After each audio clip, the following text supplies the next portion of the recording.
الرجیم بسم اللہ الرحمن الرحیم الحمد للہ رب العالمین رب اشرح لی صدری ویسر لی امری واحلل عقدۃ من لسانی یفقهوا قولی رب زدنی علما۔ تو ہمارا ٹاپک ہے مودودی فدق، یعنی کہ فدق کے موضوع پہ مودودی صاحب کا بیانیہ۔ اس پہ ہم پڑھ چکے ہیں پہلے کہ محمد صلی اللہ علیہ وسلم مودودی صاحب کی تحریر کا عنوان محمد صلی اللہ علیہ وسلم کا ذاتی کاروبار، قبیلہ بنو نذیر یہودی، اور اس کا ایک موضوع جو ہے انتظامی معاملات۔ تو یہ ہم نے پہلے بھی بات کی تھی کہ یہ مجھے تحریر ملی تھی، یہ نہایت طویل ترین تھی، جس کو میں نے مختصر کر کے اس کو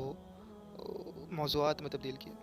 تو ان احکام کے مطابق حضور صلی اللہ علیہ وسلم نے مدینہ طیبہ میں بنی النذیر کے چھوڑے ہوئے باغوں میں سے چند، نخلستان خیبر میں سے کچھ اراضی اور فدق میں سے کچھ اراضی اپنے لیے مخصوص کر رکھی تھی۔ اس جائیداد کی آمدنی سے حضور صلی اللہ علیہ وسلم اپنی اور اپنے اہل و عیال کی ضروریات پوری کرتے تھے، اپنے قرابت داروں کی مدد فرماتے تھے، اور جو کچھ بچتا تھا اسے اللہ تعالیٰ کی راہ میں صرف فرما دیتے تھے۔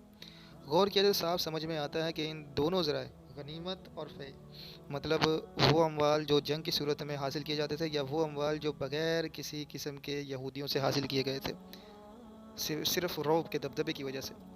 جو کچھ حضور صلی اللہ علیہ وسلم کو عطا کیا گیا تھا، اس کی نوعیت یہ نہیں تھی کہ آپ صلی اللہ علیہ وسلم نے اپنی ذاتی کاروبار سے کوئی جائیداد پیدا کی ہو اور وہ آپ صلی اللہ علیہ وسلم کے بعد بھی آپ صلی اللہ علیہ وسلم کی ملکیت میں رہے اور آپ صلی اللہ علیہ وسلم کے وارثوں میں تقسیم ہو، بلکہ اس کی نوعیت یہ تھی کہ آپ اسلامی حکومت کے سربراہ کی حیثیت سے اپنا سارا وقت سرکاری کام پر صرف فرماتے تھے اور اپنا کوئی ذاتی ذریعہ معاش نہیں رکھتے تھے۔ اس لیے آپ صلی اللہ علیہ وسلم کو یہ حق عطا فرمایا گیا کہ حکومت کی املاک میں سے اتنی جائیداد اپنے لیے تصرف میں رکھیں جس سے آپ کی ضروریات پوری ہو سکے۔ ظاہر ہے کہ اللہ کے رسول نے نبوت کا یہ کار عظیم اپنے لیے جائیدادیں اور جاگیریں پیدا کرنے کے لیے تو نہیں کیا تھا، یہ تو ایک خدمت تھی جو خالص اللہ کے لیے آپ صلی اللہ علیہ وسلم انجام دے رہے تھے، اور اس کا اجر اللہ کے ہی ذمہ تھا۔ ریاست کے مال میں آپ کا حصہ بس اتنا ہی تھا کہ آپ اپنے نفس کے اور اپنے اہل و عیال اور حاجت مند قرابت داروں کے حقوق ادا کر سکے۔ یہ حصہ آپ صلی اللہ علیہ وسلم کی حیات طیبہ تک ہی باقی رہ سکتا تھا۔ آپ صلی اللہ علیہ وسلم کی وفات کے بعد اس کو ذاتی املاک کی طرح واسطوں میں تقسیم کرنے کی کوئی وجہ نہ تھی۔ اس بات کو حضور صلی اللہ علیہ وسلم نے خود اپنی زندگی میں صاف کر دیا تھا۔ دلائل وراثت نہیں ہوتی، یعنی کہ انبیاء کی وراثت تقسیم پہ دلائل، عربی عنوان اوپر لکھے، اور یہ بیشتر مقامات پہ بیان کی گئی ہے کہ میرے وارث کوئی دینار و درہم آپس میں تقسیم نہ کریں، میں نے جو کچھ چھوڑا ہے میری بیویوں کا نافقہ اور میرے عامل کا حق الخدمت ادا کرنے کے بعد وہ سب صدقہ ہے۔ ایک دوسرے مقام پہ ہمارا کوئی وارث نہیں ہوتا، جو کچھ ہم نے چھوڑا ہے وہ صدقہ ہے۔ محمد صلی اللہ علیہ وسلم کے گھر والے تو اس مال میں سے بس کھا لیتے ہیں، کھانے بھر سے زیادہ لینے کا انہیں حق نہیں ہے۔